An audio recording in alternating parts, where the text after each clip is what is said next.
Hello everybody, this is the final session, so you'll be able to do something about your welfare at the end of this and go and have some dinner. I'm Karen Fifield, I'm the Chief Executive of Wellington Zoo in New Zealand, and this session is to talk about, with zoo CEOs, about some of the things we've heard today, some of the thought-provoking issues that have come about today, what that means for us in terms of being in that higher management position that we just heard Sally talking about, and Heather. How do we actually make sure that we take some of this information back, and what does it mean for us? What are we thinking as we're sitting here listening to some of these presentations? I think for me, just to start it off, the conversations have been really interesting, and I think we have much common ground, and I think we all have a real regard for transparency. I think that's really important. And we all agree that the interests of the animals should come first. We all want excellent welfare, whole-of-life care, and a life worth living for our animals. And zoos have really diverse skills and quite amazing people working in them who have had lifelong interest in this and are continually trying to improve what they do. So we can use those resources to really ensure our collective responsibilities. But we also need to understand that conservation and welfare decisions are really complex. They require frameworks, not just personal opinions. So for me, the three thought-provoking ideas today, and the other speakers are going to talk to some of these, is the relevancy of the zoo and aquarium concept in the future, debate between captivity and freedom, and how do we measure the meaningful outcomes we achieve, and so can we replicate these in terms of good welfare ideas to create more good and less bad welfare states? So, over to this wonderful panel. I'm going to start with Dr. James Muzinguzi, who is the Executive Director of the Uganda Wildlife Education Centre. James is going to talk a little bit about what they've been doing in terms of welfare science, in terms of what's happening in Uganda.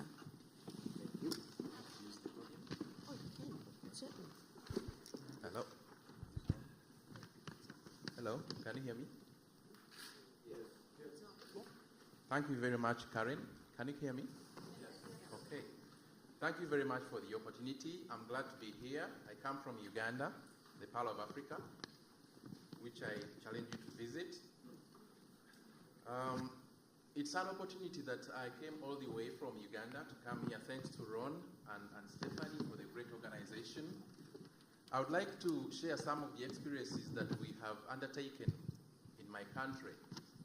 The Uganda Wildlife Education Center that I lead is actually a member of the African Association of Zoos and Aquariums, and as a result, this is the zoo that has been audited by the Regional Association in the East, Central and West African chapter, and therefore we've been nominated as the coordinating zoo for this region. In other words, we are tasked with the responsibility of putting in place standards that zoos in this region can follow within the framework of the Regional Association. One of the experiences I would like to share is that we need, like we've done, to mainstream animal welfare within our work on a daily basis. Some of the previous speakers spoke about this. There is urgent need for us to be able to develop the relevant protocols, the relevant manuals, the standard operating procedures, the diet manuals, the colleagues that are working in enrichment, in terms of environment, enrichment for the animals, in terms of nutrition, in terms of the physical health. We need to develop manuals and guiding documents that are able to mainstream welfare within these documents, so that as we do our work, we are able, or everybody who is dealing with animal welfare or is working with the animal, is able to follow these in principle. I would also like to speak about the issue of corporate governance in our institutions. Oftentimes, there are lacking structures in some of the organizations. For example, some of the zoos that we support or deal with or try to build in terms of animal welfare provision lack, for example, board of trustees, requisite management, and yet some of these welfare decisions require robust corporate governance in terms of the presence of the board, a body that is trained, that has got a charter and manual to follow. So there is a need for us to completely put in place a robust corporate governance structure in terms of management that is able to make quick decisions that are passed on to the board to be able to be made as soon as possible. I was reading about the experience of the Detroit Zoo and San Francisco Zoo, where they made decisions to release the elephants. That is a decision that requires following in terms of steps, management and then the board. Therefore, there is need for critical and urgent need to put in place the requisite boards for us to be able to make welfare decisions, some of which happen very, very fast. On the other hand, the colleagues that we work with, animal caregivers, the veterinarians, the nutritionists, need to be motivated. As CEOs, how often do we leave our chairs and comfort of the offices to go to the field and feel and work with our teams on the ground, which I call management by moving around? We need to go to the ground and empathize and work with our people so that we motivate them.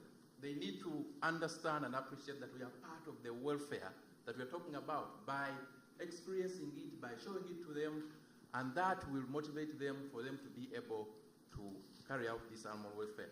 And this has been very helpful in our region. Of course, the other aspect I would like to speak about in terms of animal welfare is about partnerships. Partnerships are key in this regard. And in this case, I thank the organizers, of course, of this conference or symposium, because we are learning a lot.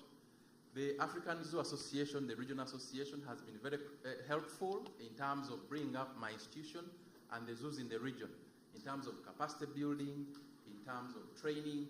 Therefore, we need to continue with these aspects. This could be done within the framework of our regional associations, so that the regional association can, for example, organize such trainings in the various regions, so that we continuously abreast ourselves about animal welfare issues that are affecting our animals, because this is a continuously dynamic environment. We need to continuously remind our people about these aspects if we are to achieve animal welfare. As I conclude, there are, of course, some ethical dilemmas. As you well know, the act of balancing conservation, education, and fulfillment of our visitors' expectations is becoming tricky these days. For example, the visitors would like to see the animals there as they appear at an exhibit, and yet you would like to create an enrichment environment where the animals can hide a bit. So how do you balance the act of providing welfare to the animals as well as satisfying visitor experience? These are some of the dilemmas. And adequate and requisite leadership and management is key in terms of directing, in terms of empathy, in terms of passion, and working with our colleagues to be able to achieve minimum standards and adequate welfare standards. Thank you.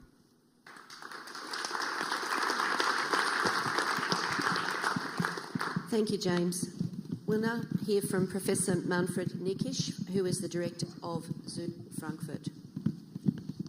Thank you very much, Karen. Yeah, Frankfurt Zoo is keeping gorillas, bonobos, orangutans, tigers, spectacled bears, and we get lots of complaints from our visitors. Our visitors are not very happy sometimes that they can't see the animals at first glance. They want to see the animals. And then I can tell them, listen, I spent weeks and months in the Andes. I didn't see one spectacled bear. If you wait 10 minutes, it will show up. But still, they want to see the animals at first glance, and there we have a very clear message. And I would like to slightly adapt a quote which is running around the world during these days, and it comes from the beautiful country where we are in at the moment. I would say, animals first. That means their well-being is top for us. And we must also see that, for example, for our apes, our visitors are part of the entertainment program for our apes. They interact with the visitors, they enjoy visitors, and when they have a baby, the gorillas, they come and show it to the visitors as if they were proud about it. No, I must say, our animals are not free. They cannot leave their enclosures. Of course they cannot, or at least they shouldn't not leave them. But they have, for example, the choice to stay in the inside or outside enclosure whenever they want. They have choices. And I can't go into details now about all the other freedoms and choices they may have. But it brings me a little bit back, and as this is the last session of today, to what we have done during the day. And I would like to go back to the first discussions this morning, which we had about freedom and captivity. These two terms are very often used in discussions, for example, with animal rights group, and we also heard them this morning. And I think this concept is a little bit misleading. Why? Because animals in the wild are not free either. We just cannot see all their limitations, the barriers, the restrictions they have. In nature, there are no iron bars, there is no glass, no artificial ditches, no electric fences, but scent marks, territories defended by packs or individuals of neighboring territories of the same species, food limitations, diseases, and so on. These are serious restrictions. And so I think we can't follow the concept that animals in nature are really free. A female polar bear does anything to avoid an encounter with another polar bear, especially with a male, when she has offspring. So there are very evident limitations. It's just difficult for us to see them. So animals in nature are not free. Secondly, our zoo animals are not captive. They have never been caught, at least most of them. They are not in prison because they have done something wrong. So a comparison with human prisoners in a prison is completely absurd in my eyes, completely absurd. And the whole terminology of captivity, captive breeding, and so on is misleading. Our zoo animals, if they are kept in good conditions, do feel like the owners of their home, like the defenders of their territory, and in fact, we cannot go as keepers or zoo directors into the enclosure when our gorillas are there. They would attack us because they have their territory and they know the borders of their territory and they defend it. We all here, I think, are against bad zoos, against poor zoos, and we are also against bad conditions animals are kept in.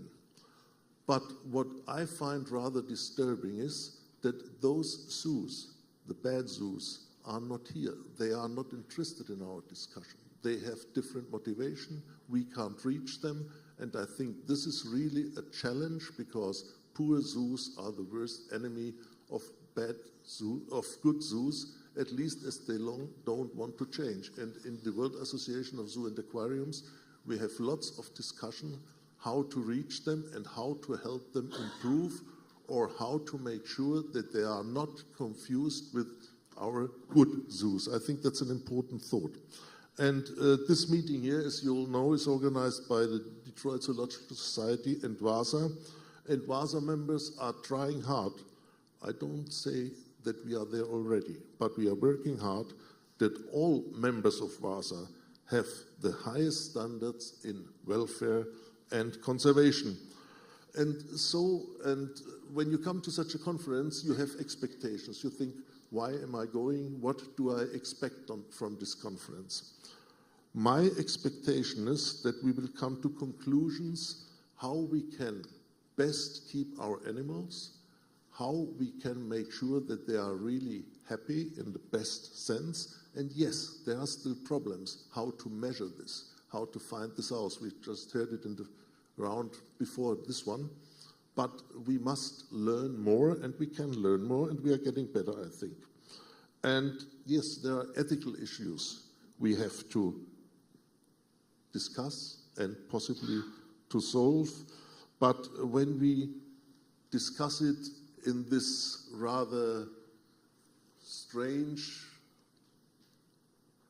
pairing of words, captivity and freedom, then I think we won't achieve much.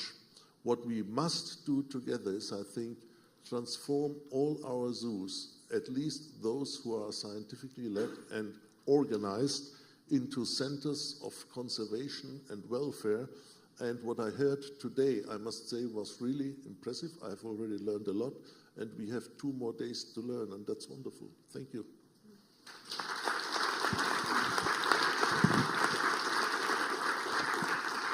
Thank you, Manfred. We'll now hear from Dr. Megan Ross, Executive Vice President of Lincoln Park Zoo. Thanks, Megan. Yeah, hi. As I was thinking about reflecting upon what I got from today, kind of 3 things came to mind for me. So the first thing that came to mind is about being open.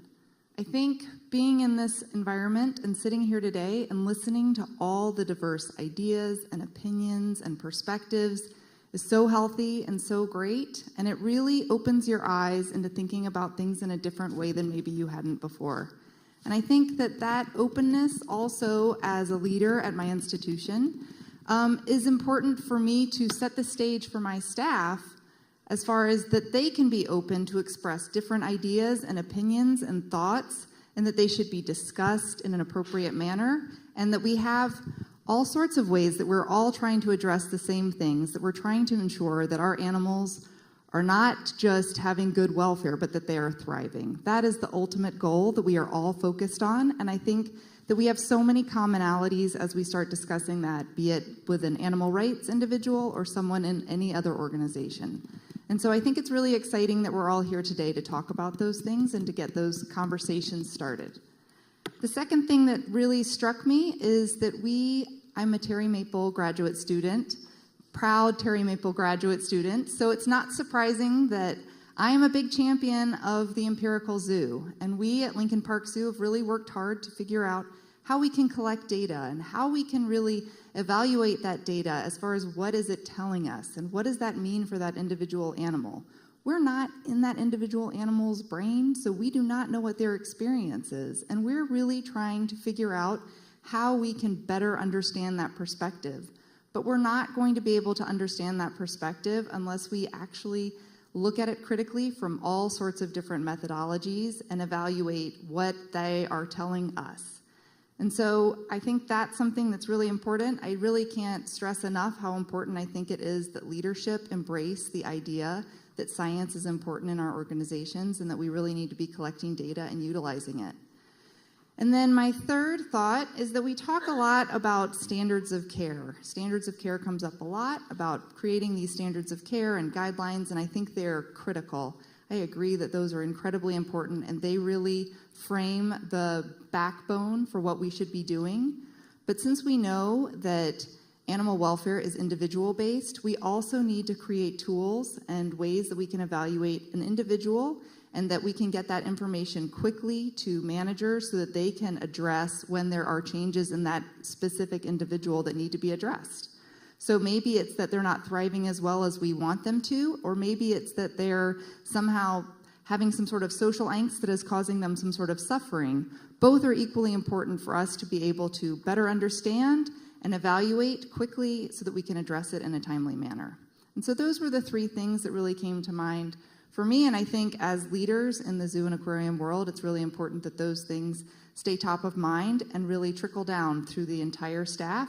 And also I think that the one thing that I love the most about being a part of the zoo and aquarium world is that we're so collaborative in nature. And so I love the idea that we have these types of events where we're all coming together to figure out how we can do things better for animals, and I'm so thrilled that others are joining us in that cause as well. So, thank you. Thank you, Megan. Now we have Dr. Stuart Stroll, President and CEO of the Chicago Zoological Society. Stuart. Hi. I'd like to start by saying that I'm the least qualified of the members here sitting on the stage to talk about this. I run the Chicago Zoological Society, and for many years before me, Dr. George Rabb talked about caring and he's still publishing on it, caring as the fundamental basis for conservation. I started as a field biologist. I always wanted to get to places where I read in William Beebe books, there were no people. Found some of those in South America where I did a lot of my research back in the day. Many of those places are now former rainforests, now savannas. Venezuela, where I lived and my first 2 kids were born, is now not safe for me to go back to.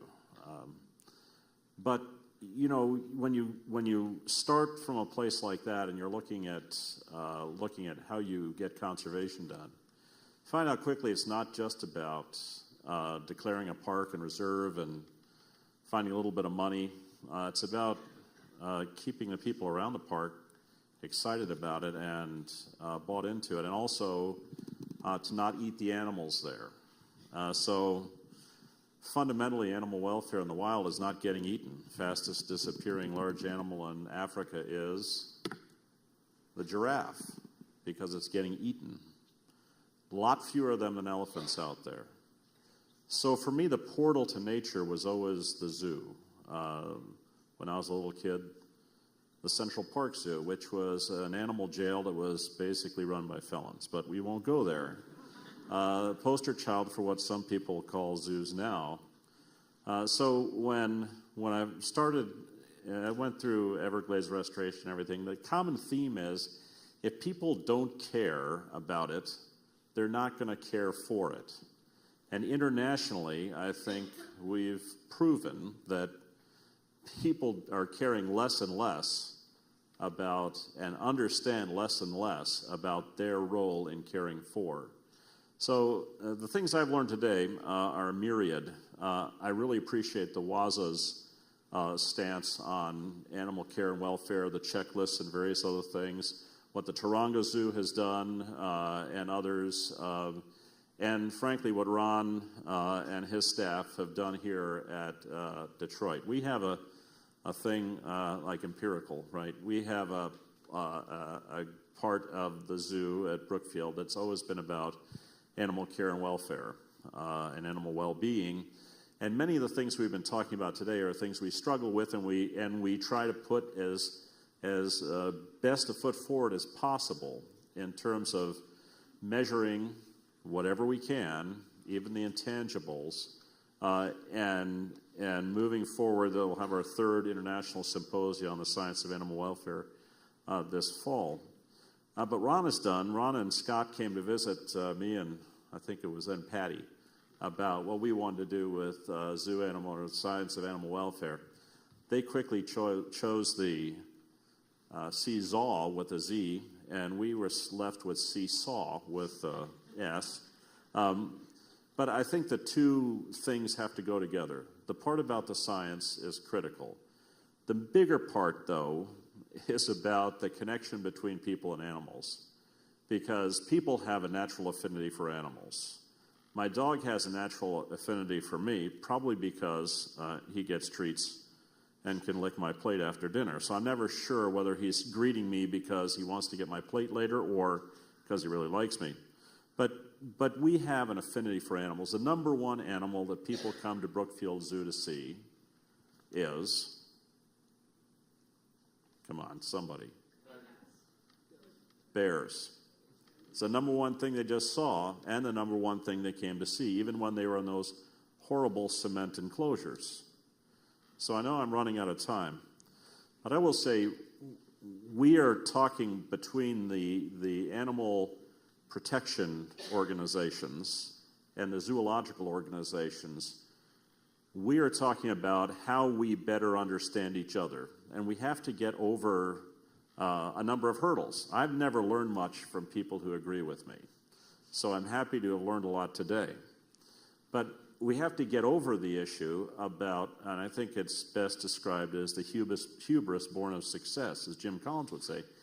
It's hubris to think that we can't figure out a way to improve animal welfare and animal care in zoos.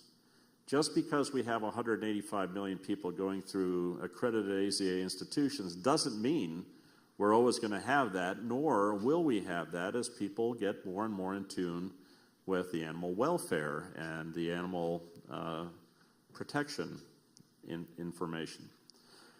Secondly, it's about people. Conservation is about people, and right now animal welfare is about people. As Dan said earlier, the earth is in the balance, so that's another person. Anyway, The earth is not doing too well. Animals are not doing too well around the world. They're being crowded out. And I would have shown a slide about how it's only 7% of the land mammal biomass in the world that's wildlife anymore. 31% is humans, and the rest of them, to make up to 93, is livestock. And we are in deep trouble if we think that the issues that divide us are more important than those particular issues out there. And if people don't care, they don't care. And so I would also urge us to not think of this. We come at these issues from positions of privilege. Privilege to be able to sit in this room. Privilege because we're probably did not grow up in a ghetto in an urbanized area of North America. And privilege because we have the opportunity to make a difference for those who do. Our belief, besides caring and the science of animal welfare, is we are in an urban center which has a habit of having kids killed every weekend. During this conference, we'll probably have a half a dozen or more kids killed from violence in inner city Chicago. Now, that's a real problem. Why is that? Why are urban centers the centers of violence? There is a dehumanizing aspect to having 87% of our population living in highly urbanized conditions. And in south side of Chicago, the west side of Chicago, you are more likely, if you're an African-American male, to get killed before you're 30 than you are to get a college degree of any sort. High school degree, graduation rates. How do we turn that around? How do we humanize those areas? The reason why this field biologist turned to people as the answer and turned to zoos as an answer is because we can engage those people around things that are humanizing, and that starts with animals. If you lock people away from animals, you're going to get a really bad result. And I don't care about whether it's zoos or something else. And that's what we've done in a lot of our urban centers. So I would say, the idea of not figuring out what we can commonly do together is a minor question compared to continuing urbanization, the problems with urbanization, which lead to people doing things like dog fighting instead of caring for dogs. The same is true with wildlife. So I think our challenge, both of our challenges, although we are at the pinnacle and the privileged part of each of our disciplines, whether it's hard left one or hard right the other, our opportunity to find a common cause has to do with relevance. And that is the relevance of our zoos, as John talked about, in an urban center, the relevance of animals to people who have no access to animals right now, and the relevance of both zoos and aquaria and the animal welfare and animal protection communities to the American public and all those other publics that are deciding the fate of the planet as we go forward. That's what we can do. Thank you. Yep.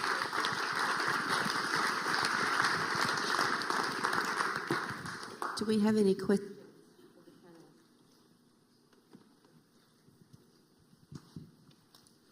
You were so good. No questions. Oh.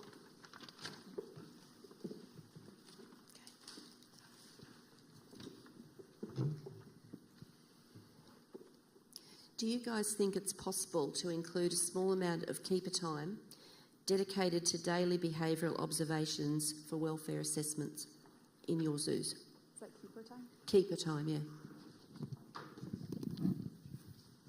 I think it should be.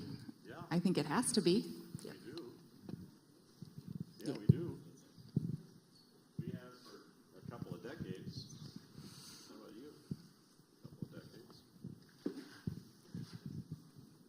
James? In my situation, in our zoo, we actually developed what we call the Daily Animal Keepers Chores Manual. And one of the principal chores that they have to do is to actually carry out animal observation and record that on a daily basis, which is then shared with the curators and the veterinarians and then they assess the animals through that. So it is a daily chore for our keepers.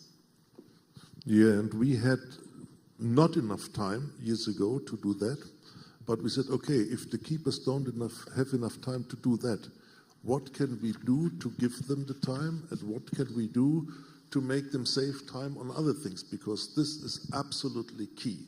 So yes, the time is there now. The problem is that we still need to learn to understand many of our animals. Some are very expressive and easily to understand, relatively speaking. Others are less easily understandable. So there we need more research, more measures, more indicators. We can measure stress to some extent, but we don't know what it means for the animal. So it's an important issue, a very important issue, because if we want our animals to be kept in the best possible conditions, best welfare to give them, then we need to know, are we really achieving? Are our animals reacting to the condition we are keeping them in a positive way? One more thing. I think that it is critical that we have our keepers collect data and look at their animals, but also the information that they provide needs to be in a way and a format that everyone can understand and utilize later on. I think that's one of the challenges that I have had with multiple different programs that I've been involved with. So I'm thinking of a recovery program that's looking at reintroductions, but they tell us we have all this data, and then it's almost impossible to tease out what that data means because they're not using common language the same way. They're using longhand. I don't even understand what some of the definitions that they've defined there. So I think it's not just providing the time, but it's also providing enough information so that the information that they're giving back is usable.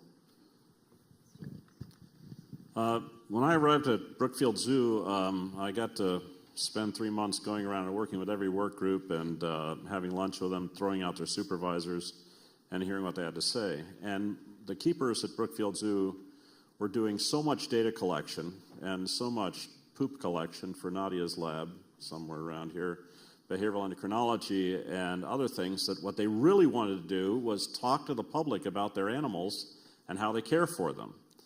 And so we've struck a balance. But what Nadia and Jason Waters, who's here, and what Lance Miller, who's at the zoo now, could tell you if he wasn't teaching an animal welfare class for AZA, would be that, those two things are really important. So the welfare track, finding a common language, which is difficult and to begin with for each different species that describes some welfare state, is important. The other part that's important is telling the public what animal care is all about. There's nobody more passionate about animals than keepers. In fact, there's a great article that was passed around a while ago to directors calling keepers not a profession but a calling. So there's a lot of opportunities with keepers doing that work, and that has been fully implemented at our place. All right, this is an interesting question. What is the director's call if more and more scientific evidence indicated that some species just can't cope with zoo life? Will you be prepared to give up those species, or are having visitors come more important? Yeah, I think that's a rather easy thing to answer. Sounds complicated, but if we don't have enough space for an animal, for example, in Frankfurt, in '85, we gave away the last elephants because we don't have space. We will never have polar bears. We have 11 hectares in the center of town. That's not a place to keep polar bears. And if an animal can be kept properly in a zoo or not, that depends on the space you give it. It depends on the species. And you can't measure it in square meters because one can give 10,000 square meters to an orangutan. If it is just flat, that's not good for an orangutan. So it is not so much a matter of a species not being able to live in a zoo. It's a matter on what do you do to make the species feel, let's say, comfortable in your zoo. Yeah, of course, to keep orcas, that's a little bit more complicated, or Saiga, this is also pretty difficult. Then keeping other smaller animals, for example, or which do not need so much space or whatever. So it depends on the possibility you have to create the right environment for that species. And if we don't have it, as shown with our elephants, for example, we gave up those animals, keeping those animals. Yeah, I think I agree. That's a very easy question to answer. I think if we find that those animals cannot thrive in the environment that we can provide for them, that we should not be keeping them. So we should move them to another facility or move them out of zoos entirely. But I think that a lot of times people get caught up in space, and I think space is critical and important, but I think it's also important that you think about the whole environment, not just space. I think sometimes people get hung up on that one word, and so I think that I would just stress that there's lots of different things that need to be evaluated when you're looking at those types of decisions. But certainly if a species is not fit for a captive environment, we should not be housing them. Yeah, I would say the same. And I would also say that there's the qualitative and there's the public policy or the political science decision that's pushed, and there's the scientific decision that's tested on two tails. And I think both of those need to be taken into account. But the other question is, well, the second part of that is reminiscent of some jingoism I sometimes hear, but zoos are about entertainment, not about education. And I've heard zoos should do less entertainment and more education. So I just want to say, first off, guaranteed you can put zoos out of business if they're not fun. Wouldn't that be true? Right? And so the question is, how do you make an enjoyable experience into a learning experience?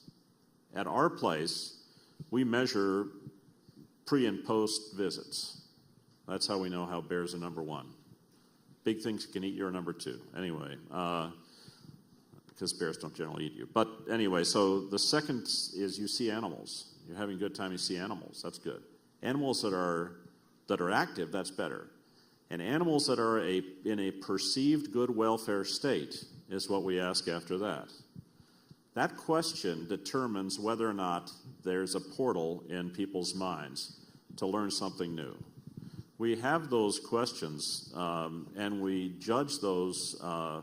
We judge our ability to engage people in conservation simply by how people respond. In addition to what we want to teach them.